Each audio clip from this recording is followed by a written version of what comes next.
Exercise Theory Chapter 4, Movement Mechanics. Biomechanics. Biomechanics is the study and the analysis of human movement.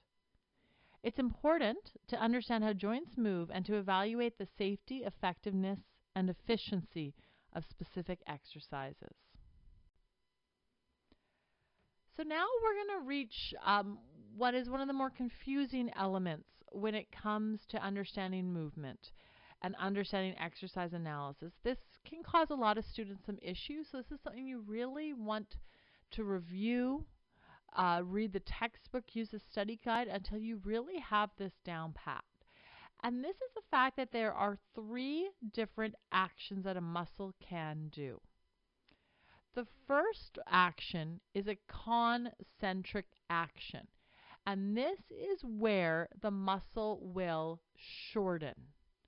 So if I am doing a bicep curl, I have my arm extended, I have the weight in my hand, and during the concentric action, my biceps will shorten and I will flex my elbow.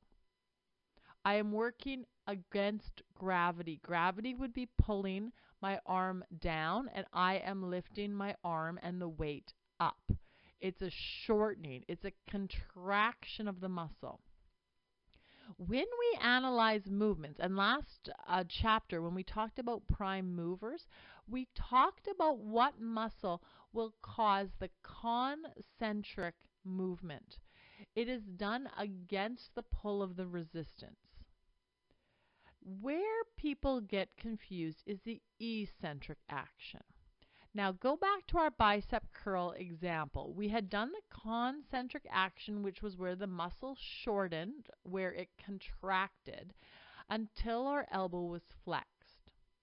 When we do an eccentric muscle action, the muscle is lengthening but still working with the resistance.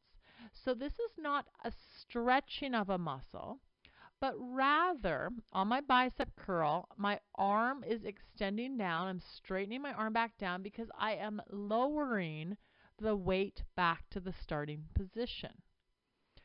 I am working in the same direction as the resistance. So picture this, if you would, please. Take your arm, put something in your hand that will give you enough resistance. I want your arms straight by your side, so anatomical position. And I want you to do a concentric muscle action, which is what will be flexing the elbow, which will be bringing the hand up towards the shoulder. Your elbow is flexed. Now, what I want you to do is an eccentric action. You are going to very, very slowly let the arm straighten. You will notice during this action that the biceps are still moving and working. They're still causing a contraction to occur, but they are lengthening. They are not shortening, they are lengthening, but they are still working. This is not a stretch. This is not a relaxation. This is a controlled lowering of the weight.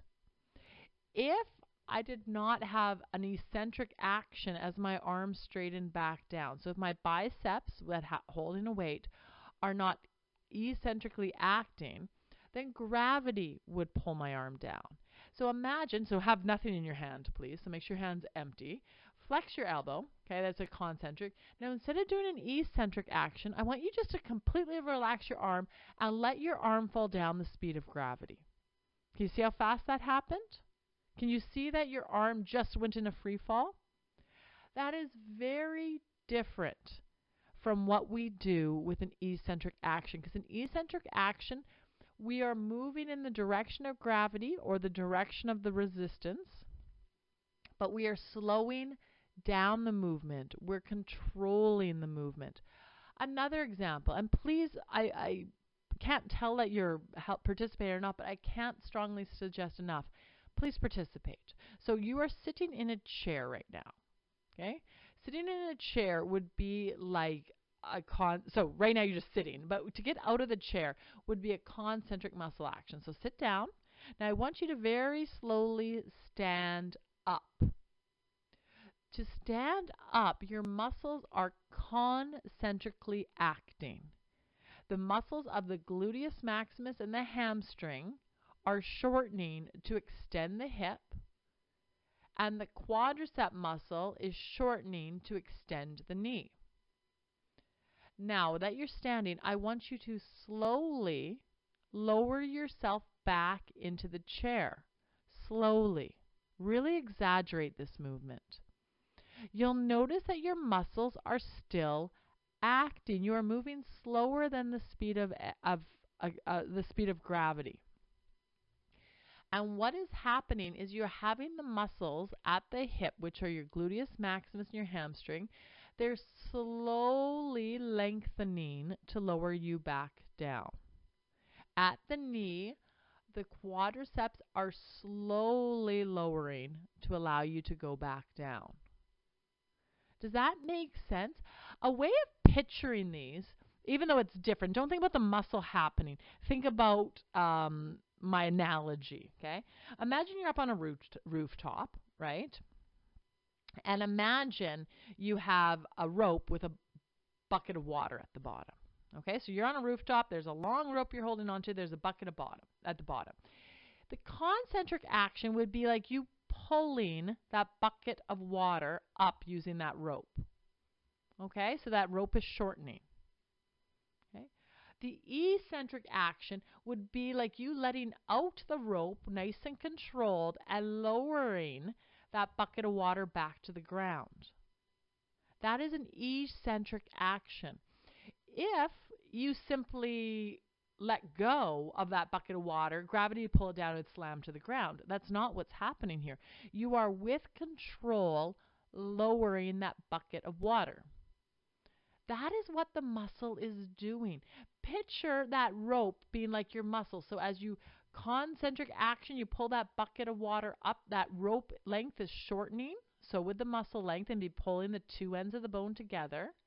You're moving against the resistive force, which is gravity in my bucket example. And then during the lowering, you are releasing the rope back down, which is you're releasing with control the length of the muscle back down under control until it gets to the bottom. So that is concentric, which is shortening, and eccentric, which is lengthening. Not the same as stretching. Okay? It's simply lengthening under tension. The third action is easy. It's isometric.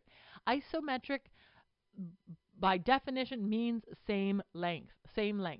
So that is, if you do your bicep curl example, if you just stopped halfway. At any point in time during your bicep curl, you stopped moving.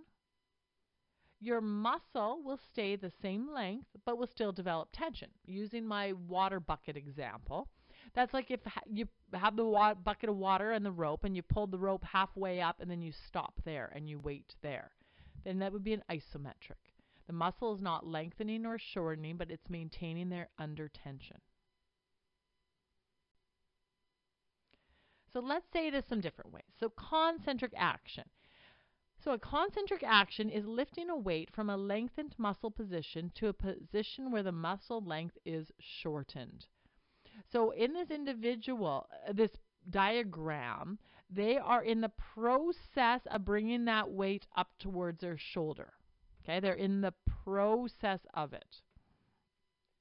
The muscle will shorten because the contractile force that the muscle produces is greater than the resistive force of the weight and gravity. The muscle's origins and insertions, so the ends of the muscle, move closer together. This is concentric. This is my example of using that pulley and pulling the bucket of water up. The rope shortens, so does the muscle. This is the one that confuses people the most, is this eccentric action. This is lowering the weight or yielding to the force of gravity from a fully contracted to a fully extended position. In this diagram, because the pictures are static, they're not moving, so it doesn't allow us to see. When she does that eccentric action, she started from standing up and she eccentrically lowers into a squat. Okay, so she's eccentrically lowering. The muscle will slowly lengthen as it gives in to an external force that is greater than the amount of contractile force the muscle exerts. So gravity, she's letting gravity pull her down, and she's slowly releasing the tension of the muscle as she lowers down. So the muscle is still working because the muscle will control the descent. So if she didn't use muscles to lower into the squat, if she did not allow an eccentric muscle action, she would fall into the squat. Like she'd just fall down. Like imagine a little kid learning to walk and they just like up and fall on their butts. That's what she would look like in the squat. That is not what's happening.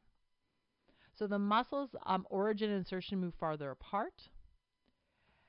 And we are going to talk about the squat, but where confusion occurs is that with the squat movement, there are two jointed muscle. So the squat will be using the hamstrings and quadriceps to describe the movement of the squat that cross two joints. But we'll talk about that in a moment. Eccentric is a muscle lengthening under tension. So it lowers the weight. In the bicep curl example, the arm was flexed and it's lowering the arm back down to the starting position. Isometric, muscle length does not change. The contractile force is equal to the resistive force. A muscle still develops tension, but it doesn't cause movement. So in this example, she is maintaining this posture over the Bosu. So imagine in a push-up when you hold your body in that plank position, you're doing isometric contraction of the core body. Imagine when you're doing wall sits. So when you have you're holding a squat leaning against the wall, you're doing an isometric contraction of the quadriceps and hamstrings and glutes. So when we do movement, there are 4 roles that a muscle can play. And these different moves, different muscles will do different roles. So the agonist is the prime mover. So in our last chapter, we talked about shoulder flexion and we talked about the pec major and the anterior deltoid being the prime movers. These are the movers that do most of the work. Okay? It is responsible for initiating the work. When you do the lifting motion, the agonist will do a concentric action. When you do the lowering, that agonist does an eccentric action. So the agonist, we always are going to think about the agonist. So once again here, biceps curl, the agonist is going to be the biceps. So during the shortening part, the biceps is doing a concentric muscle action. And as you lower the arm back down, it's still the biceps working as the prime mover, but it's going to be acting in an eccentric muscle action. This is where people get a little confused. So you do need to understand the difference between the agonist and antagonist. The antagonist is the opposite muscle group. So in a biceps curl, the agonist is the bicep. It does the work both as you lift the weight up and you lower the weight down. The antagonist is the triceps.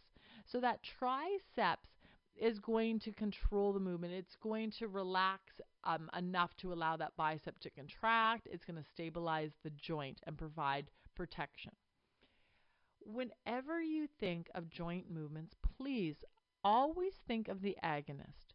If we were to ever ask you what the antagonist is, it would simply be the muscle on the opposite side of the body. So if I talk about shoulder flexion, who are the agonists that will lift the weight up in as I do a shoulder flexion, so a front raise is what that exercise would be. The agonists would be the anterior deltoid and the pec major, both as I lift the weight up and as I lower. When I lower, I'm doing an eccentric action. All you need to know is the antagonist. The antagonist would be the opposite, so the posterior deltoid. If I took the exercise that you have a description of here, Say I did a tricep extension instead of a bicep curl. So now I'm using a pulley system. So my arm would start off flexed, like that picture is there. The hand would be pronated, so facing downwards. And I would probably have like a rope or a bar in my hand. And the pulley is pulling my arm up. So to do a tricep extension, I push my arms down, right? So I would straighten my arm against resistance. So the resistance pulling up, so I would need a pulley for this or a machine. And I would push my arms down. So in that case, the tricep would be the agonist and the antagonist is the bicep. So it's the opposite. So as I straighten my arm, it would be my triceps doing a concentric muscle action because the triceps is going to be shortening. That allows me to extend my arm against resistance. And then as I release the weight, releasing the weight because I'm using a pulley system, will be my hand coming back up, and that would put my triceps into a lengthened position. It would be my triceps that would control that movement. It's still the agonist, but it would be doing an eccentric muscle action.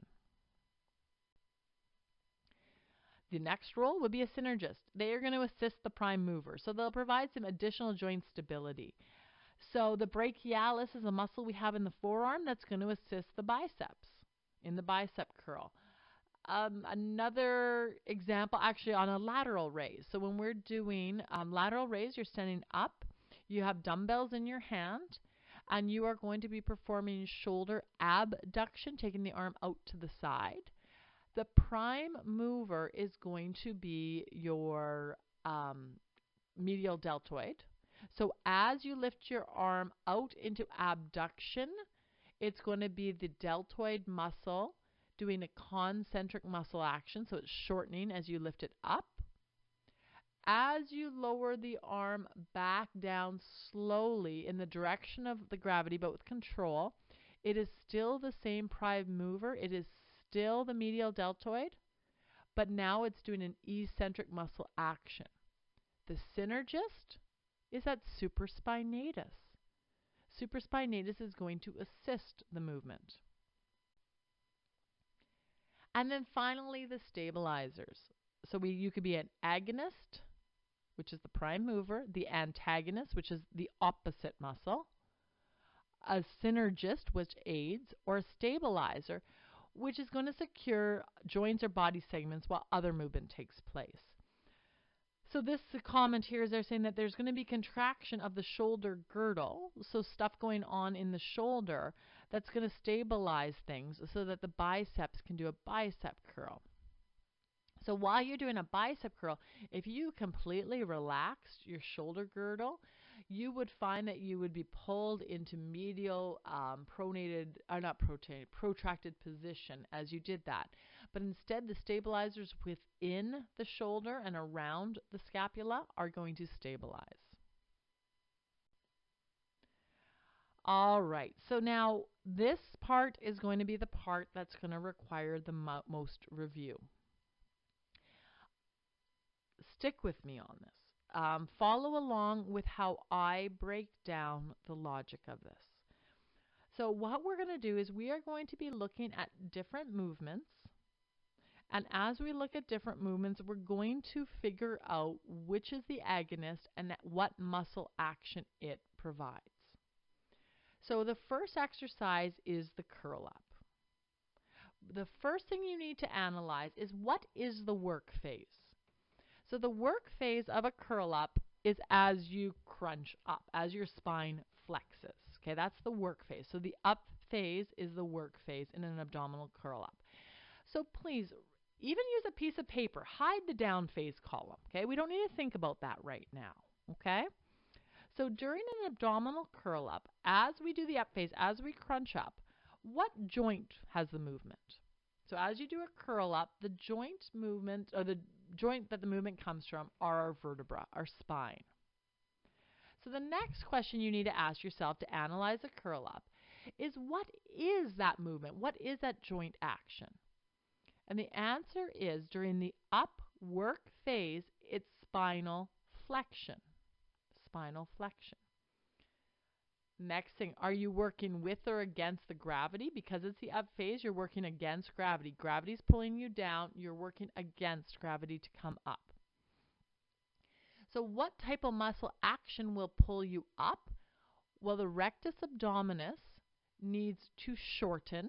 It needs to shorten. So it's going to be a concentric muscle action to pull you up. And the muscle that will do that is the rectus abdominis. Now, the reason I'm focusing on the up phase is this is where the work happens. This is what's going to let you determine what is the prime mover.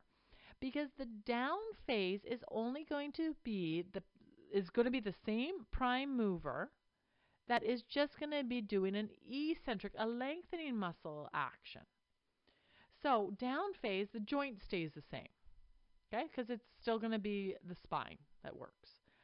I want you not to think about the joint action, because I promise you if you think about the joint action, it's going to confuse you. Because in reality, is that the up phase in this case is going to be spinal flexion. The down phase is actually, in reality, the slow release of spinal flexion. Okay? You are not doing spinal extension as a work phase on an ab curl.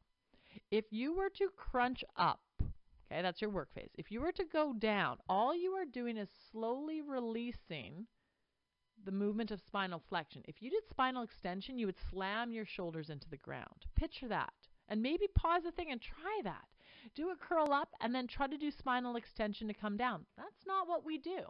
What we do during the down phase is we use the same prime mover, which is the rectus abdominis, and we slowly release down. We move in the same direction as the resistance. So really the movement is technically the slow release of flexion. That's really what it is. So that's why we leave this blank. Because it's a down phase, we're moving with gravity or in the direction of the resistance. So our muscle action is eccentric.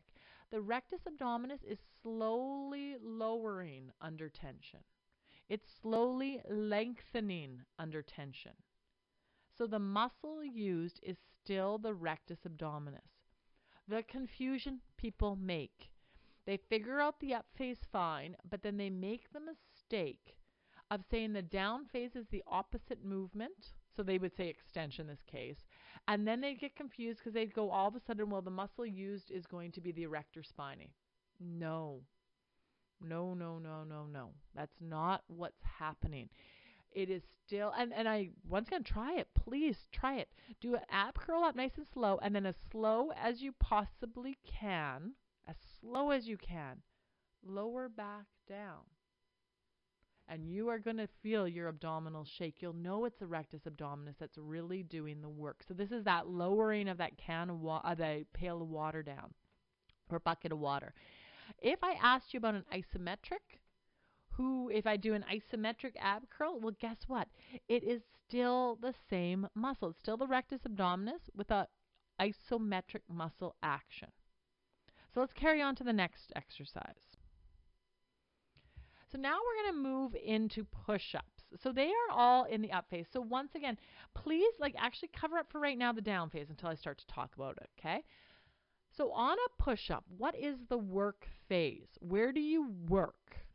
And the work phase is always against gravity. So in the push-up, it's the up phase. Now, two major joints are going to be working during a push-up, the elbow joint and the shoulder joint. We have to assess these individual. So they've said here, the push-up, what happens at the elbow. So during the up phase, what's the joint? Well, they told us what we're looking at. It's the elbow.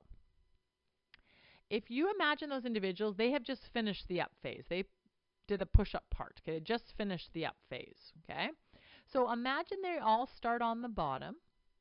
Okay, so they've got their chest on the ground and they're about to do the up phase. What happens at the elbow? And the answer is the elbow will start at a flex position and it will extend. Elbow extension is the joint action during the up phase of a push-up. What muscle does elbow extension? And you can refer back to your list, but it's the triceps. triceps to elbow extension. And now if it's the up phase, they're working against gravity. How do the triceps contract to do elbow extension? They shorten. So it's a concentric action. Once again, at the elbow, the up phase is as you push yourself off the ground. At the elbow, the movement is going to be extension. The muscle that does extension is the triceps brachii. It works against gravity, so the muscle is shortening and it pushes you up. So it's a concentric muscle action. So now we know that. Let's go to the down phase. So now they're in this position here. So they're at the top position. So looking at your picture, they would be slowly lowering themselves down. So the joint is still the elbow because that's what we told you you're looking at. The movement is really, you can either leave that blank or you think of it as the slow release of extension. Okay? They are not flexing. They're not doing a flexion action, because if they forcefully flex their elbow, they will do a painful face plant into the ground. They would be throwing themselves at the ground if they were forcefully contracting into elbow flexion. That's not what they're doing. What they're doing is they're slowly releasing elbow extension. So they are going along in the same direction as gravity.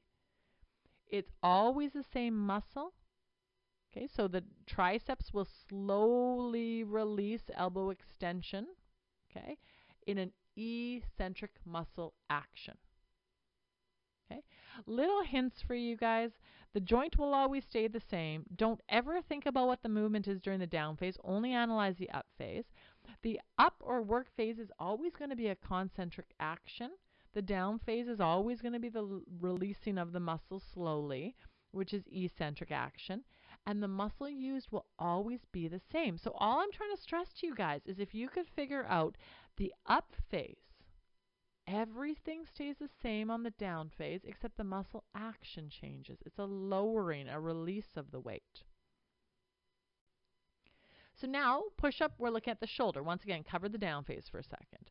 So the work phase, they were on the ground with their arms bent, okay? And they are doing a push up. So right now in this picture, they have just finished their up phase. So we're looking at the shoulder.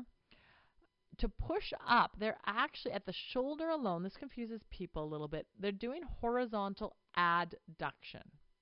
Yes, I know most people will do a push-up with their arm slightly between horizontal adduction and shoulder flexion. Okay, they're in between the two. I know this, okay? Don't worry about that detail. Just accept that horizontal adduction. Just use horizontal adduction. If they are pushing themselves up away from the floor, they're working against gravity.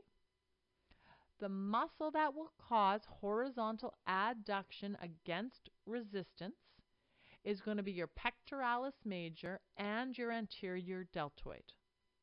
Pectoralis major and anterior deltoid. If you are working against gravity, those muscles are going to be shortening. They're going to be contracting to pull the humerus across the body, so they will have a concentric muscle action. Okay, so once again, up phase at the shoulder is horizontal adduction. It's against gravity. It's the pectoralis major as well as the anterior deltoid. And the muscle action is a concentric shortening muscle action against gravity. And then the down phase. Everything stays the same, except now you're going with gravity, you're lowering down, and the muscle action is eccentric. So the joint is still the shoulder because we've determined that. The movement is technically slowly releasing under control, horizontal adduction. That's what's really happening there. So you're moving with gravity.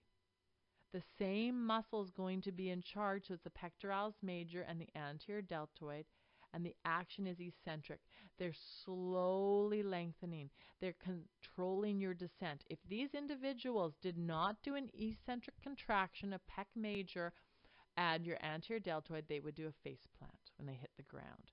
Instead, they are slowing down the effect of gravity. They're breaking the pull of gravity, slowing it down as they lower themselves. All right.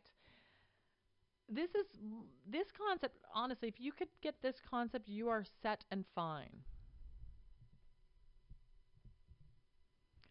So let's talk about the squat now.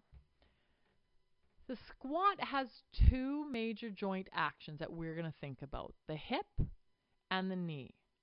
It's important that you look at them separately. Do not confuse the two of them. You look at them separately. So really, if I was to deal with a question about this, I would go, okay, what acts on what joint? So I'd figure out what joint we're doing. I'd figure out what action happens at the joint and what muscles would cause a concentric movement. So once again, cover the down phase. Squat, right now they're holding isometric, but what they would do during the up phase, they would straighten their legs and stand up. So if you are seated in a chair right now, if you were to stand up, you are doing the work phase of a squat. So I encourage you, if you're sitting in a chair, just stand up for a second. That's the work phase. And then as you lower yourself back down into the chair, it's the lowering phase. Okay? If you stand up out of the chair, you're working against gravity. You're doing the up phase. As you lower back into the chair, you're going with gravity. So the joint that we're going to look at first is the hip joint. What is the hip joint movement?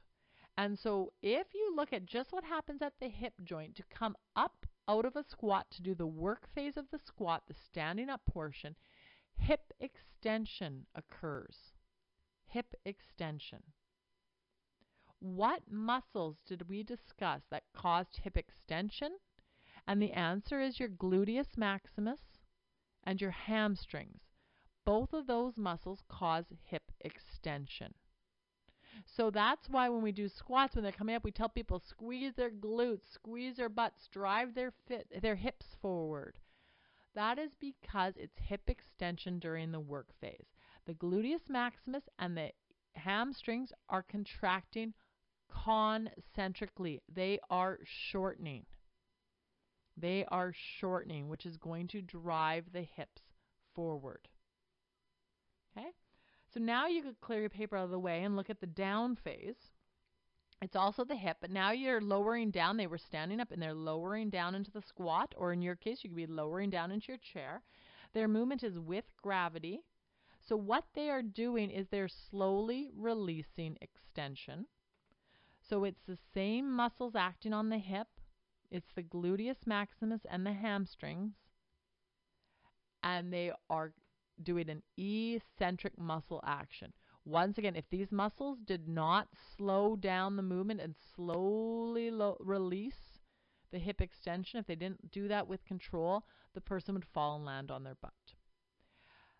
This gets confusing, especially in the lower extremity, because people get confused because the hamstrings also cross the knee. But in the squat, the hamstrings work on the hip. The other point of confusion is everybody will say to me, but Kimberly, I feel it in my quadriceps. Yes, you do, but you don't feel it in your quadriceps because of the hip joint. You feel it because of the knee joint, which we're going to look at next. At the knee. During the up phase, as these individuals stand up from where they are, the movement is going to be knee extension. The knee was bent, and now it's straightening up. The muscle that will cause knee extension is the quadriceps acting concentrically. A shortening of the quadriceps will cause knee extension. So during the down phase, the movement's still at the knee. They're slowly releasing knee extension. They are moving with gravity. They're lowering down. So the muscle is still the quadriceps. And the action is an eccentric lowering action. You need to have this completely solidified in your brain. This needs to make sense to you. Always picture the work phase. Figure out which muscles act on that joint and how they would shorten. And then the opposite direction for the lowering. Now, the other way to look at it too is if I asked you isometrically, without movement, what muscles are contracting at the knee joint in a squat isometrically, it's a quadriceps. Always the same muscle at the joint. Okay, isometrically, what muscles are contracting at the hip joint in the squat? So if you hold that squat, so if you just stand there like these individuals are, doing a stationary movement, then the answer is going to be at the hip, the gluteus maximus and hamstring contract, or doing an isometric muscle action. Okay, so a lunge, all I'll tell you about a lunge is nothing but a one-legged squat. Okay, I know things still happen in the back leg. I know we need to still stabilize, but really, it's all, it's just that front leg that counts, right? Because really, you could lift your back leg up and put it on something, right? It's a front leg that does the work. So if you could picture these two photos of her backwards, she starts out when she's on the Bosu. You can see that she's starting out with her knee flexed and her hip flexed. So to get her from the right picture to the left picture, she has to extend the hip and extend the knee. If she's extending the hip, the muscles that will extend the hip are the gluteus maximus and the hamstrings with a concentric muscle action against gravity. That's how she'd push herself up out of the squat. That's the work phase.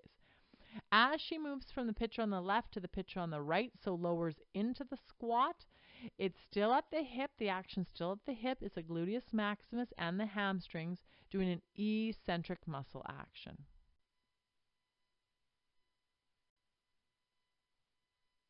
Excellent. Please review that carefully. Usually what I will do is I actually always, anytime I'm asked to analyze a movement, I would simply write out a nice little cheat sheet for me. So when you do the exam, don't cheat on the exam, but rather on the side of your exam, write it out. If they ask you about what muscles act somewhere with the squat, I would say what muscles work at the hip as you stand up out of a chair. Let's say that's a question, right? So I would go hip. I would say that's the up phase. That's the work phase. So I know the muscles are shortening. The joint action is going to be hip extension. What muscles do hip extension? The gluteus maximus and the hamstring. If they were to ask me what muscles, they would be doing a concentric muscle action. The question would say, well, what muscles are going to contract or work as you lower yourself into a chair? I would think, okay, that's a down phase of a squat. I would write out the answers for the work phase, and the only thing I would change is it's the same muscles, but now it's eccentric. And then pay attention to what joint, because then all of a sudden if it was a knee, I would say as you stood out of the chair, it's a knee causing knee, or the quadriceps causing knee extension to stand up as they do a concentric muscle action. As you lower down, it's going to be also the quadriceps at the knee doing an eccentric muscle action. So just some general other concepts when it comes to movement mechanics that we need to be aware of. Balance and stability. So we can adjust things in our body to change our balance and our stability. So if we stand with a wider stance in this picture, a wider stance is going to give us a larger base of support, so improve our balance. The narrower stance is going to put us at a smaller base of support and challenge our balance.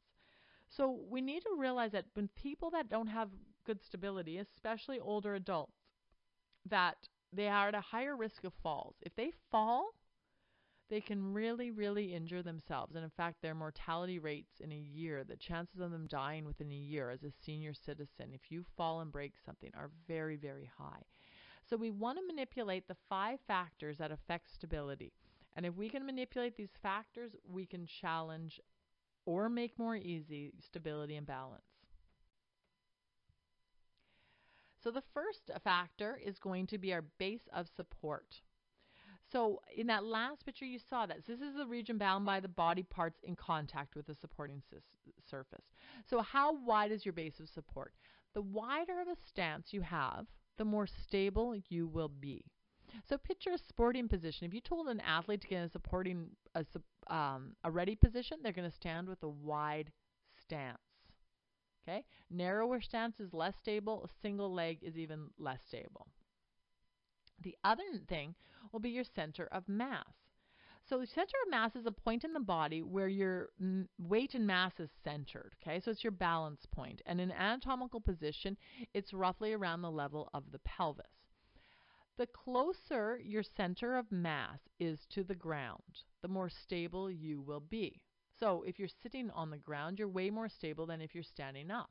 If you are standing on tiptoes, okay, you are also going to be more unstable, right? For two reasons. First of all, your base of support got smaller because you're now on your tiptoes as opposed to your full feet, but also your center of mass moved even farther away.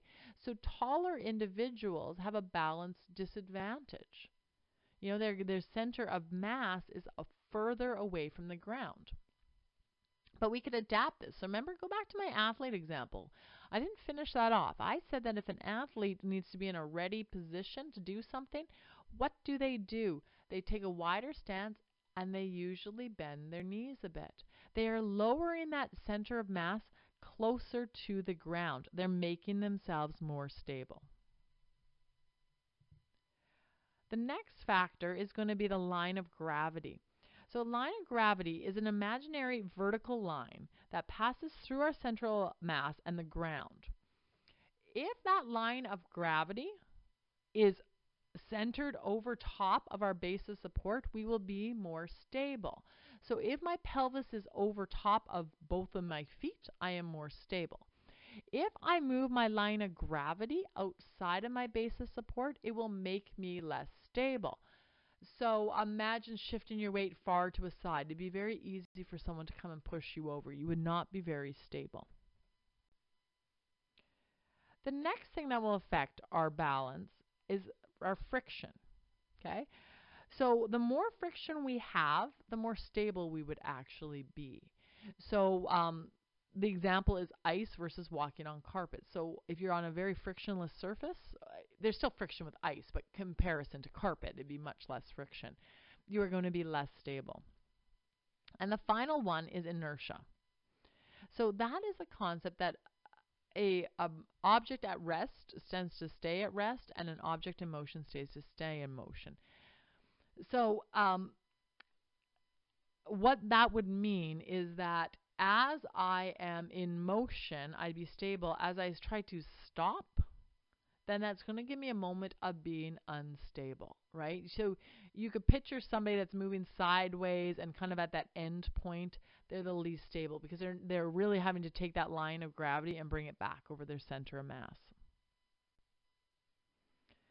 So how can we play around with this? Base of support, if I want to make you more stable, I would have you take a wider stance. If I want to challenge your balance more, I'd have you take a narrower stance. Probably in an exercise class, I wouldn't have you on tiptoes. That would seem a little silly. But I could have you on a single leg. I could challenge you more. My center of mass would be to bend my knees, right? So the lower down my center of mass, the more stable, versus standing more tall, or even arguably if I extend my arms overhead, it'd also increase my center of mass, or coming on my tiptoes in that case. Line of gravity, we want to make sure that it's lined up. So we wouldn't have somebody off their line of gravity. So we would not have it so that they're leaning forward. We'd like to keep that line of gravity centered over their feet. Ways that you could challenge it, by doing exercises that try to take us out of that line, our natural alignment, so it makes us correct to get you back into alignment. That could be also a challenge.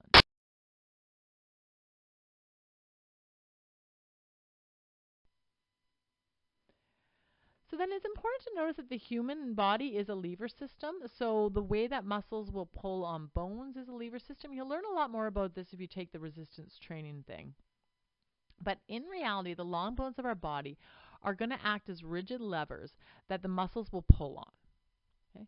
The joint is going to be the axis of rotation, or the fulcrum on which the lever pivots.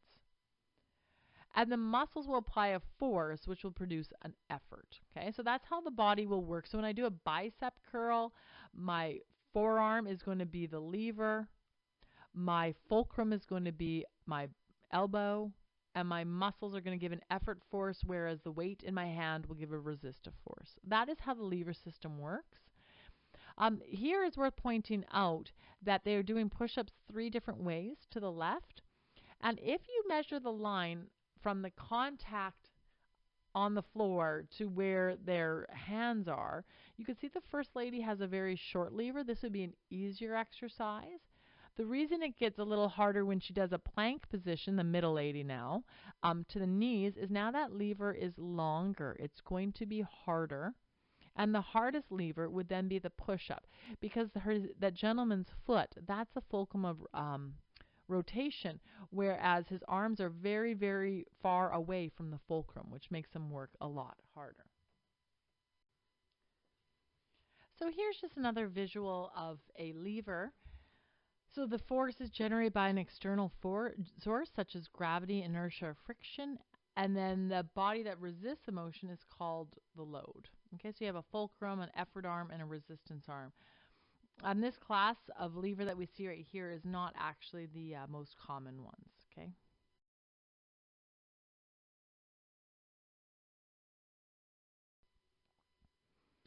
So excellent. This was also a very challenging chapter.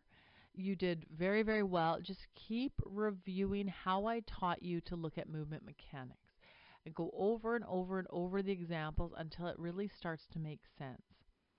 So listing the agonist, the antagonist, the synergists, and stabilizers for the abdominal curl. The agonist, the one that does the work, is going to be your rectus abdominis. Both in the up phase of the ab curl, it will be doing in concentric action, and in the lowering phase, it's also the agonist working. It's also the rectus abdominis doing eccentric action. The antagonist is the opposite muscle. So on this case, that would be your erector spinae. Synergist would probably be your oblique. So your external internal oblique will assist. And stabilizers, the psoas will serve as a stabilizer during that. I guess arguably you could say stabilizers a little bit in the scapula, so you're not just pulling your arms forward. Using the squat as an example, describe 4 factors that can change the force of this exercise. So one factor can be the amount of resistive force. So you could add weight to your body. Okay? You could change the speed in which you do your squat. So you could do a very, very slow squat. You could do a faster squat. You could lengthen the lever. So if you want to make the glutes and hamstrings work harder, if you had your arms stretched out in front of you, would lengthen the lever of the upper body.